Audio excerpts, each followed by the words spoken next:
प्रिय छात्रों, आज के इस व्याख्यान में मैं आपको छायावाद और उसके कवियों के बारे में आपको जानकारी प्रदान करना चाहूँगा। जैसा कि आप जानते हैं कि हिंदी साहित्य के इतिहास का काल विभाजन किया गया था, तो उस काल विभाजन में आधुनिक काल को विद्वान और आचार्य रामचंद्र शुक्ल संवत 1900 से आज तक मानते हैं। आज तक यानी जब आचार्य रामचंद्र शुक्ल 1927 में इस संसार से चले गए थे तब तक, और हिंदी साहित्य के इतिहास में जो रचनाएं चल रही हैं वो आज 2020-21 तक भी चल रही हैं। तो हिंदी साहित्य के इतिहास का काल विभाजन आचार्य रामचंद्र शुक्ल के अलावा आधुनिक जो लोगों ने किया है वो 2020-21 तक हिंदी साहित्य के इतिहास का काल विभाजन भी कर रहे हैं और किया है। तो इस काल विभाजन के अंतर्गत आधुनिक काल का जो काल विभाजन था उस काल विभाजन को आचार्य शुक्ल और अन्य विद्वानों ने जो नाम दिया था, तो आधुनिक काल का पहला जो काल था उसको नाम दिया गया था भारतेंदु युग या प्रारंभिक युग या पुनर्जागरण युग। तो वो काल हिंदी साहित्य के इतिहास में 1843 ईस्वी से कुछ विद्वान इसको 1850 ईस्वी तक भी मानते हैं, और उसके अंत की जो सीमा है वो 1900 ईस्वी तक इस काल को मानते हैं। और यह काल गद्य के क्षेत्र में बड़ा ही महत्वपूर्ण काल माना जाता है, क्योंकि इससे पहले जो काल हुए हैं, रीतिकाल हुआ है, भक्ति काल हुआ है, आदि काल या वीरगाथा काल हुआ है, उस कालों में यानी गद्य का ही पद्य का ही बोलबाला रहा है। ज़्यादा गद्य का बोलबाला इसमें नहीं रहा, और इसमें गद्य की रचनाएं भी हमें बहुत ही कम मात्रा में मिलती हैं। लेकिन जैसे ही हिंदी साहित्य के इतिहास में आधुनिक काल के अंतर्गत भारतेंदु युग आया, तो भारतेंदु युग में खड़ी बोली का विकास हुआ और खड़ी बोली की रचनाएं भी हमें पर्याप्त मात्रा में मिलती हैं। और उसमें ज़्यादातर साहित्य था वो नाटक है, निबंध है, उपन्यास है, रिपोर्टाज है, संस्मरण है, लघु कथा है, ठुमरी, आलोचना आदि का साहित्य ही मिलता है। तो गद्य के क्षेत्र में अगर देखा जाए आधुनिक काल को, तो भारतेंदु युग का बड़ा ही महत्वपूर्ण स्थान माना जाता है। और भारतेंदु के बाद में यानी द्विवेदी युग आया, जो महावीर प्रसाद द्विवेदी के नाम से 1900 ईस्वी से लेकर के 1918 ईस्वी तक यह काल चला। और इस काल में जो भारतेंदु युग में गद्य लिखा गया था, उस जो गद्य की कमियां थी उस कमियों को दूर किया गया था। तो यह काल गद्य के क्षेत्र में अशुद्धियों को दूर करने वाला काल भी कह सकते हैं, और इस काल को सुधारवादी भी हम कह सकते हैं। तो इस काल में गद्य के साथ साथ पद्य का भी विकास हुआ था, और पद्य में भी बहुत सारी रचनाएं हिंदी साहित्य के इतिहास में लिखी गई थी। और अगर हम आगे बढ़ें तो 1918 से लेकर के 1936 तक, अर्थात दो विश्व युद्धों के बीच में जो साहित्य लिखा गया था हिंदी साहित्य के इतिहास में आधुनिक काल के अंतर्गत, तो उस साहित्य को विद्वानों ने छायावाद के नाम से जाना था। और छाया जिस प्रकार से अमूर्त होती है, जिसका कोई अस्तित्व नहीं होता है, उसी प्रकार से यह वाद भी था। और इस काल में जो कवि हुए वो कवि हिंदी साहित्य में बड़े ही महत्वपूर्ण माने जाते हैं।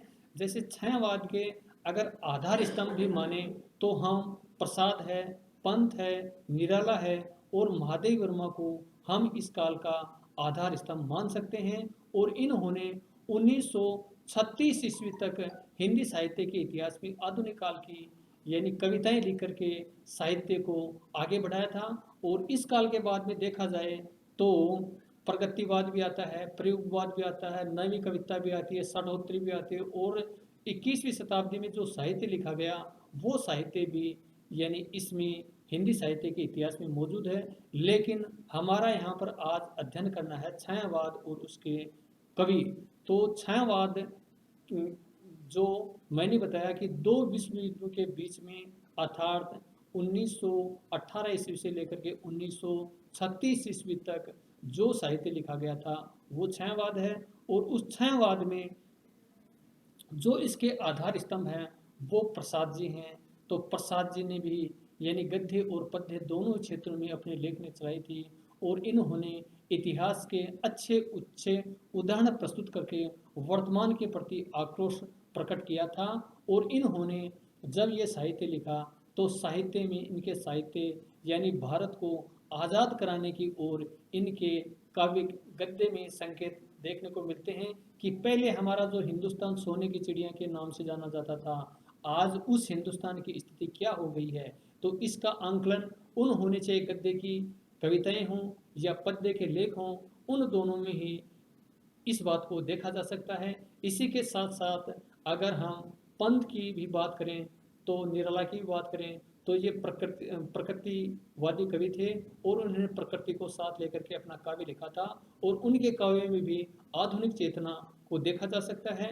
तो जैसे हम अगर इस काव्य को अलग से देखें और उसको आधार बना करके इस काव्य का अध्ययन करें तो निराला जी ने हिंदी साहित्य के इतिहास में जूही की कली और प्रसाद की कानून कुसुम, पंत की पल्लव जैसी नई काव्य चेतना से युग कविताएं 1920 के आसपास प्रकाशित हो गई थी। और अभी मैंने बताया कि 1918 ईस्वी में हिंदी साहित्य के इतिहास में छायावाद का आविर्भाव हुआ था। तो ये जूही की कली जो निराला जी की बड़ी ही महत्वपूर्ण रचना थी उसका प्रकाशन भी 1920 ईस्वी के आसपास ही हुआ था। छायावाद की प्रौढ़तम रचना कामायनी का प्रकाशन भी 1935 में ही हुआ था, जो मैंने इसकी सीमा बताई 1936 ईस्वी। पंत को युगांत 1936 में, पंत की रचना युगांत 1936 में तथा निराला की अनामिका 1938 में प्रकाशित हुई। लिख तो पहले ही दिया था लेकिन ये प्रकाशित बाद में हुई थी। इस प्रकार 1920 से लेकर के 1935 की कालावधि में रचे गए काव्य को जिस नाम से पुकारा जाता है उसे छायावाद कहते हैं।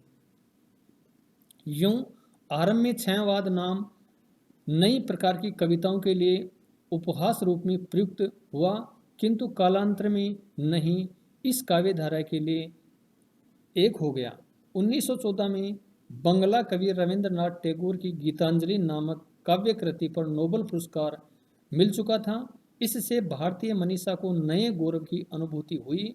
उधर पश्चिमी साहित्य का गहरा प्रभाव हिंदी कवियों पर पड़ने लगा था। हिंदी के कवियों को अंग्रेजी के रोमांटिक कवियों के काव्य ने बहुत आकृष्ट किया था और इन्हीं की देखा देखी हमारे यहाँ हिंदी साहित्य के कवियों ने भी ऐसा ही किया था।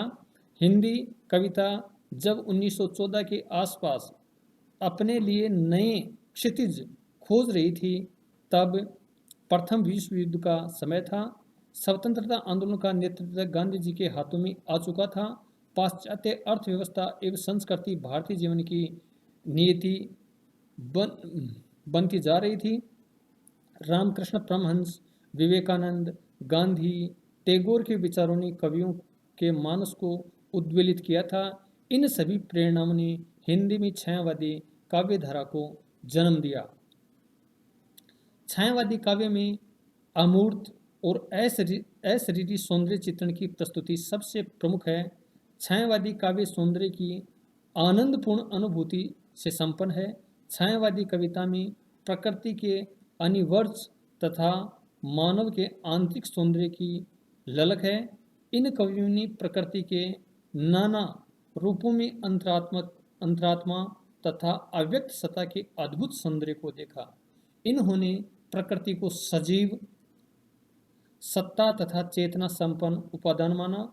छायावादी काव्य में कवि प्रकृति के सौंदर्य को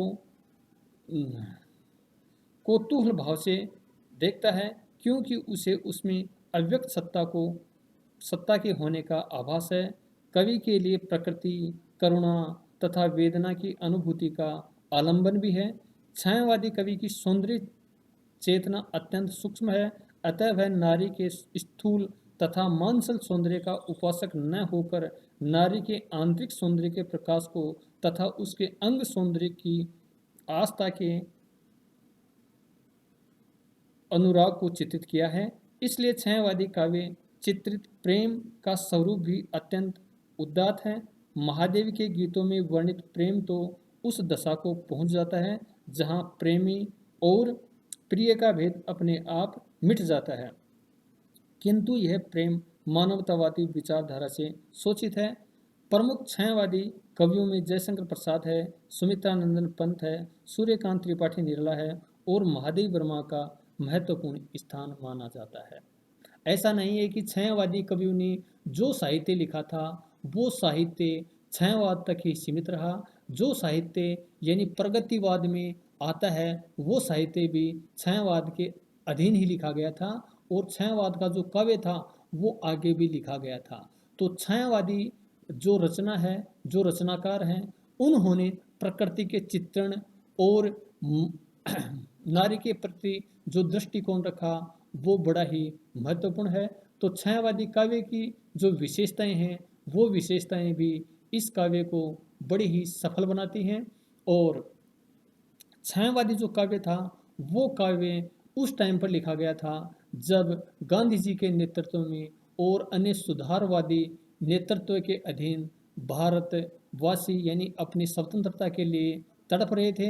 और उन्होंने उनमें कई कई कवियों का जो लेख था, जो कविताएं थे, वो जनसाधारण में जोश भी भरा था और उन्होंने यानी अपने देश के प्रति मर मिटने का प्रयत्न भी किया था।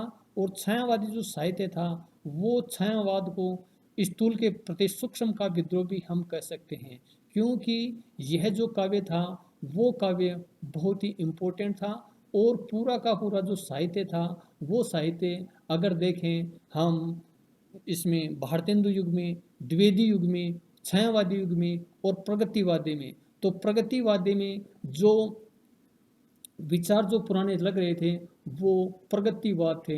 यानी उन्होंने पूंजीपतियों का, सेठ साहूकारों का विरोध किया था, किसानों का, जनता का, जो मजदूर वर्ग था, किसान वर्ग था, उसका समर्थन किया था। और उसी के चलते चलते 1947 में हमारा देश आज़ाद हुआ। और उसके बाद में जब साहित्य में विविध सोपान आए तो साहित्य हर दृष्टि से लिखा जाने लगा था। लेकिन इससे पहले जो साहित्य लिखा गया था वो साहित्य यानी जनता की महत्वपूर्ण आकांक्षाओं के प्रति प्रेरित था और जनता के मानस में जो विचारधाराएं चल रही थी उन विचारधाराओं से ओतप्रोत वो साहित्य था। तो इस प्रकार से हिंदी साहित्य के इतिहास में जो काल हुए हैं उन कालों में आधुनिक काल का तो बड़ा ही महत्वपूर्ण स्थान माना ही जाता है। इसके साथ ही इस काल में जो हमारे यहाँ अन्य भाषाएं थी उन भाषाओं में अगर एक भाषा थी खड़ी बोली, तो खड़ी बोली के माध्यम से यानी हिंदी साहित्य में गद्य का प्रचार प्रसार हुआ। और गद्य का प्रचार प्रसार उत्तरी भारत से लेकर के मध्य भारत तक यानी इस भाषा का प्रसार प्रसार हुआ और इस भाषा में अनेक प्रकार का साहित्य लिखा गया और वो साहित्य बहुत ही इम्पोर्टेंट साहित्य बन गया था। जब जैसा कि मैंने अभी आपको बताया कि आप भारतेंदु काल में जो साहित्य लिखा गया था उस साहित्य में भाषा की दृष्टि से जो कमियां थी उन कमियों को भी इसी काल में दूर कर लिया गया था। और भाषा के अंतर्गत जो अन्य शब्द आ रहे थे उन शब्दों को भी इसमें समाया। जैसे आज खड़ी बोली को देखें तो खड़ी बोली में अनेक भाषाओं के शब्द मिल गए हैं और अनेक भाषाओं के शब्द मिलने से ऐसा लगता है कि ये शब्द हमारे यहीं के शब्द हैं, कहीं दूर से नहीं हैं ये। तो इस प्रकार से प्रिय छात्रों, आज के इस व्याख्यान में मैंने छायावाद जो हिंदी साहित्य के इतिहास में 1918 ईस्वी से लेकर के 1936 ईस्वी तक माना जाता है और उसके जो प्रतिनिधि कवि थे प्रसाद है, पंत है, निराला है और महादेवी, इसके बारे में मैंने आपको जानकारी दी। तो आज के इस व्याख्यान में इतना ही, बस। धन्यवाद।